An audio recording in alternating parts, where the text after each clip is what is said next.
from Through a Glass Darkly, Losing Religion and Rediscovering the Sacred. The story of Christianity often seems to contradict the story of Christ himself.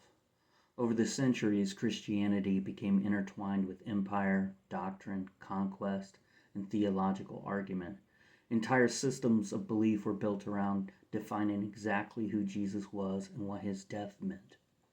But if we return to the earliest stories about him, something very different emerges. The good news was never primarily about his death or doctrine. It was about how a person lives.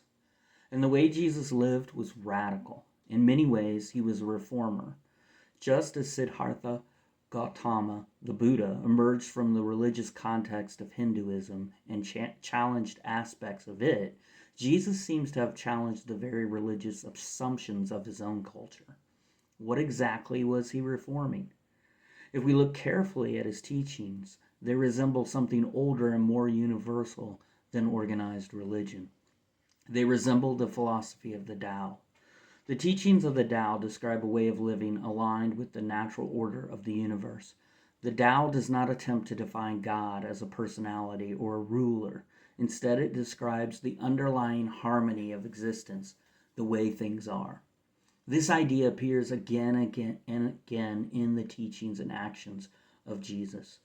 The Gospels tell story after story of Jesus seeking out the very people society rejected. In this way, he reshaped the Jewish law, scriptures, and traditions and created a way of life that is about love, humility, and service. In this way, the story of the Christ is much like the Tao, the way, the natural order of things. His life reaffirms how we are to live and treat one another. His life reveals the unity of all things, specifically humanity. So when he says, I am the way, the truth, and the life, we can know that he is the way to follow, rather than a God to be worshipped and put up on a pedestal high above all of humanity